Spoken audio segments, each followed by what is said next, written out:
I'll just edit this in. Okay, good. Device You not gotta connected. wait. Okay.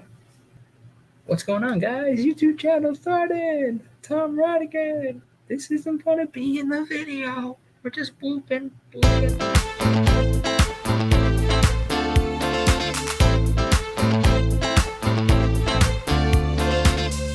All right, cool. All right, so you ready?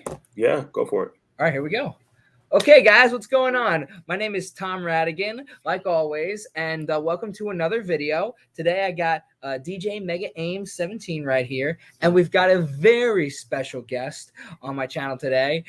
He was my professor at Suffolk County Community College, one of the best, one of the best, you know.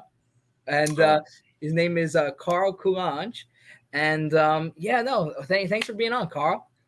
Tom and Anthony, thank you so much for having me. It's an honor and a pleasure to have you guys to have you on your platform. So thank you for the invite. Definitely appreciate it. Yeah, no. So, I mean, the real reason why I want to have Carl on is because he is not only one of the best professors that I've had, but and I'm not just saying that. I'm just saying that. I've had fun in your class. I'm not just saying that. But also too, just because he makes awesome content on YouTube, Instagram, and it's just really great at social media. And in case you don't know too, what type of professor is he's with radio and television. That was our major. So he teaches, video production. We also had an issues in broadcasting class, which is actually how me and Anthony met, by the way. So you're learning a little history from us.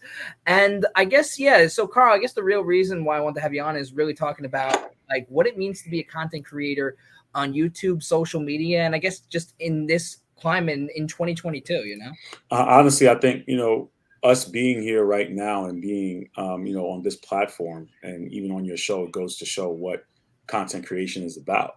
I think it means a lot. I think because of social media, it's been able to give people a voice to express their opinions about a lot of things that are going on in this world, to get a following, to entertain, to inform. There's a lot of reasons why you can self-teach yourself. It's a tool to motivate. There's been a lot of people I've been able to motivate to get into podcasting and being content creators. So there's a lot that goes behind it. I think it's a great medium. It's a great tool. And again, just for me, it's just having fun and being able to have a voice. I think those are the two driving forces of being a content creator is, if I want to be able to express something, I don't want to have to be, censored or limited. And I think the power of social media, the power of the internet allows us to express ourselves without having to be censored and feel like our voices can't be heard. Now, another thing I'm curious about is, and maybe you have these questions too, but what do you think it takes to be a content creator while you're a professor? Like, how do you have time for all that? You know my motto, and I say this to all my students: production never sleeps, right? So Yeah. I live by that, I die by that. You find time. If you love what you do, you find different ways to get it done. One thing I did was, after you guys left, I made my podcast, The Sports Hit List, which you can follow, like, share, comment, subscribe, right? I turned it into an internship program for Suffolk students.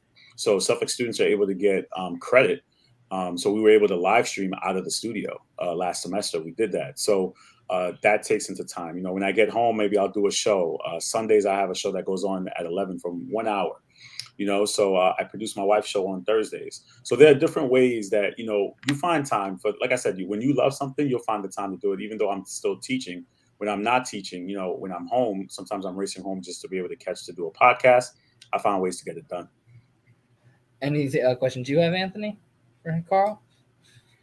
Yeah, just just finding time just to balance all of that. Like I said before, like Fridays, I'm usually off. I don't teach on Fridays. It's just micromanaging because there are a lot of different shows that go on. It's not just myself. Right. Before, like during COVID, there was a lot because I was doing all the shows.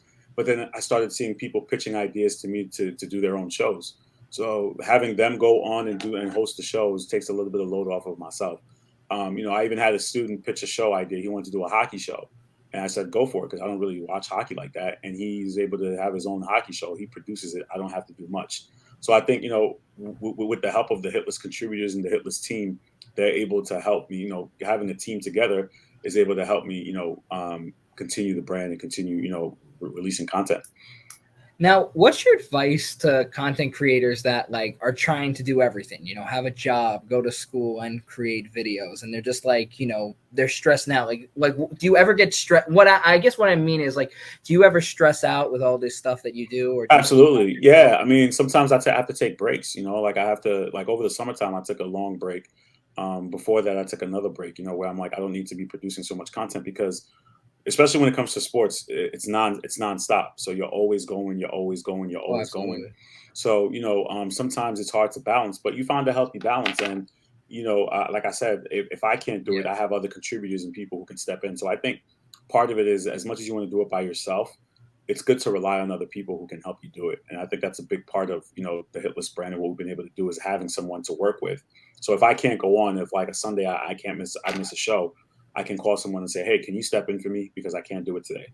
So I think having a team and people you can rely on and depend on goes a long way and definitely helps out a lot.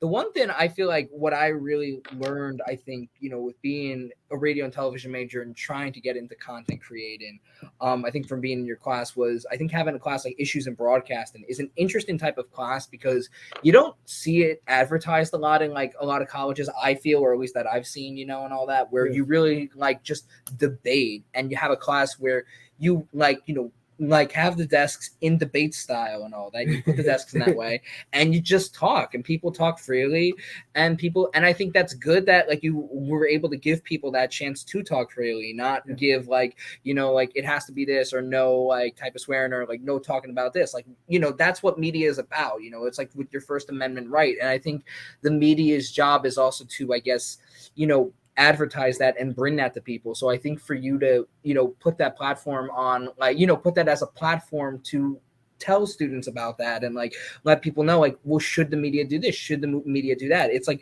it's a form of expression. And of course, you and I had our debates. Like I remember the whole menu. I will still go on the record and say menu is advertising, but we can do that another time, Carl. Yeah, we did. Yeah, that was some good times. Yeah, I still remember that. You're like, I'm ready to order. I just sat down. Yeah. Like I said, I think that class is, it's different because it's probably the least you do. We don't do in terms of workload. There's not much, but I like to listen to everyone's ideas.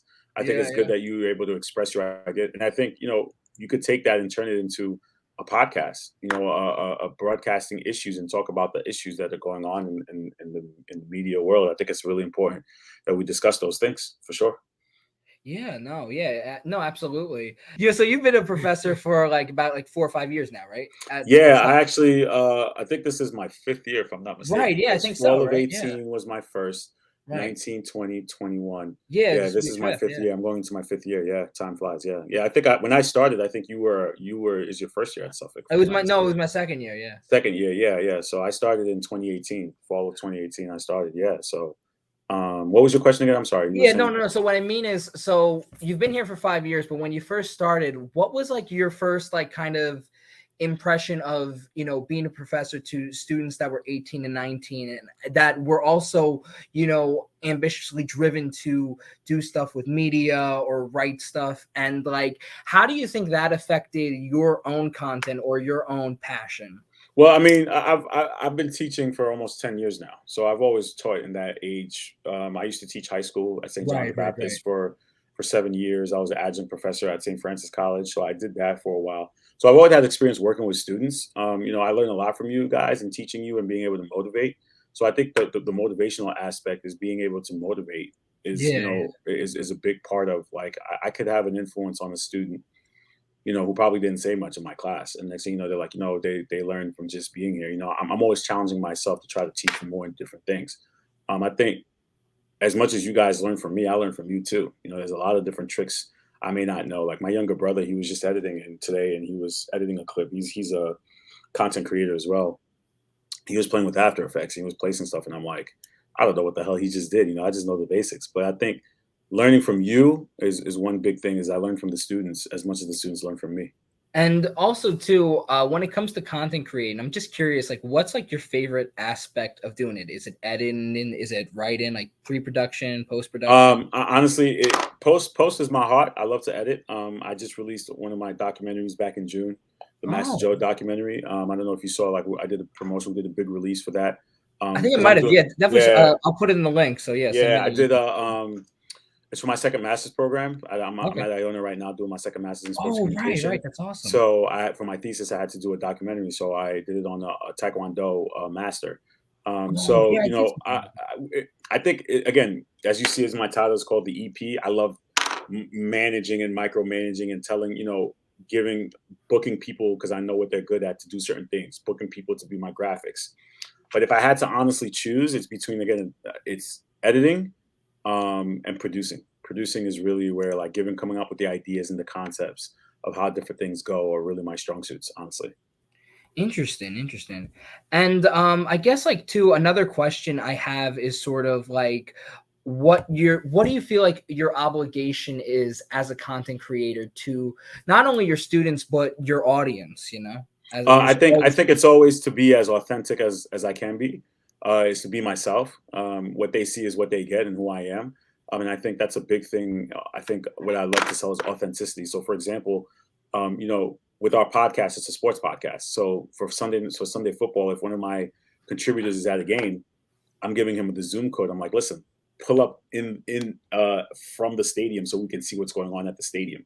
So I think just being as authentic as possible, like the realness, the laughing, you know, just the shenanigans, like as much as shenanigans as possible, you know, the ribbing, you know, the making fun of, like all that stuff is the realness. It's like, you know, sports talk is like barbershop talk, you know, like you're just shooting the breeze, you know, yeah. like the emotion, the passion is what I want my audience to feel. And when they see that, like when they have a thing where they call when I go on a rant, and you've seen my rants in Oh class. yeah, I love your rants, Carl. Yeah, They so make my day at times. so I think showing that form of authenticity is what I shoot for. Honestly, is really what I Well, aim to do. speaking of that, I never got a chance to fully talk to you about it because I was up at school and I was just going to bed one night and I'm scrolling through my social media page, like through Instagram, and I see like because like the Celtics won against the Nets, and I see your Instagram about you're like understand the mission and with the broom. It's one of my Yeah, favorite videos. I'm just yeah. like But you see, but that's the authenticity I'm talking about. Is just yeah, being myself. Like that's me.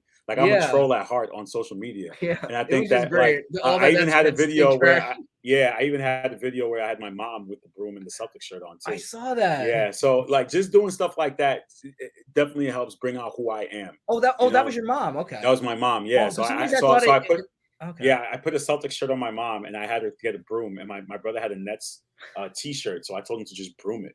So you know, like stuff like I said, stuff being entertaining and thinking outside the box. Like there's no limit when it comes to being on media, but I think that's what sells. Like my wife's show is probably one of the best shows. Like I help her, and she does a great job coming up with her own ideas and concepts. I think it's just being herself, being very charismatic, and being yourself definitely helps sell it. Like there's a ton of videos of myself just ranting on sports. I think people love to see that. So why not be yourself? And I think that's the best, you know, way to gain an Yeah. audience for sure.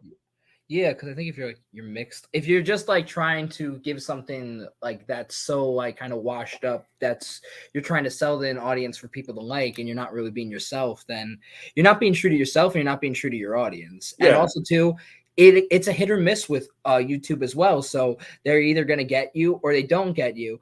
And if you know, like with me, like if people don't get me or don't understand me, I rather them don't understand like who I am as a person than me being some character, be something that I'm not. You know what I mean? Yeah, for sure. I think that's, like I said, be yourself. The person you see in front of you on the camera is the same person I am in the classroom, is the same person I am in person. I think Yeah, it goes a no. long way. It goes a And long way. I think it also too, I'll always remember this too of how like you know, you as a professor, I feel like was always just like you weren't like this intimidating person, like being like, oh, I'm your professor, and you do what I say. You know, you were like, you know, I've been in your shoes. I was a student too, you know, and like I remember one time, I think it was like the first semester I had you. You walked in and I said, oh, I thought you were a student, and you're like, I'm always a student. I always look like a student, and I think that's just such a cool attitude that it's like, you know, I think you know, we don't have to, you know, there's not this whole like eliteness that with professors or with anybody when you get out of college, you know, everybody's kind of in this, we're all in the same boat. We're all trying to play the same game. It might be different goals that we have, but we're all trying to get somewhere. And I think as long as like we can understand each other and just like, you know, like be like, you know, because you were able to bond with people who had interests in sports or like certain TV shows. I know you and I bonded over some certain shows and all that. Yeah. Listen, I try to be as cool as possible because, like I said, I know the stress of being a student. I've been there. And I always Yeah. said if I was going to teach, I was going to be like some of the professors I had that were assholes. You know, so I have to be as, you know, that's who I am. I can't change my sometimes I feel like my method, it works, sometimes it doesn't work, but I do the best I can. That's all I can do. Yeah, sure. All right. Yeah, sounds good. And I guess yeah, to wrap it up, we can just go over like, just talk a few about some memories that we had, because it has been a while, so we're all reunited, and Yeah, I think you guys have worked with Suffolk broadcasters. You know, we've taken some classes. Like it was a good time having you guys in class, and I Yeah. see you guys on social media doing a lot of different content. It's amazing to see that you guys are continuing the mission and being content creators. It is hard out there, but I definitely see Anthony going live sometimes, and you Oh going on yeah, there yeah. with him. So you guys are doing a great job, and continue pushing. Honestly, that's all I can say.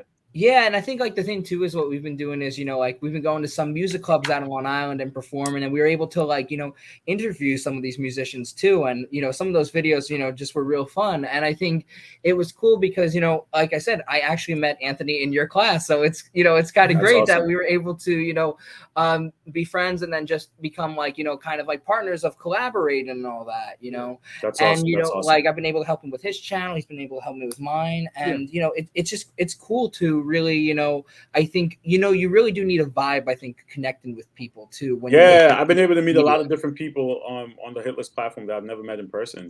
Just collaborating Yeah. and working with them. So I think, And you definitely need to connect, if absolutely. you have to have a good vibe at first. If you don't have a good vibe with them, like personally, but you have the same interest and you're trying to have the same goal, I just don't think it's gonna go well. It's just like you have to connect like on a social level and really like each other, I think. Yeah, for sure. Like, Definitely. But definitely thank you guys for having me on, man. Yeah, no, definitely. Yeah. All right. Sounds good. And so that wraps up this video. Thank you so much for Carl for being on. This is so great. And thank you guys for whoever is watching this video. And like the Sports Hit List. Like, share, comment, subscribe to all our content. You can find us on Facebook, on Instagram, on Twitch, on YouTube, Instagram Sports HL. Just love, if you're a big sports fan, just come join us for an episode. I'll have all of his links in the description below. Yeah. All right. Thank you guys, and see you guys in the next video. Bye.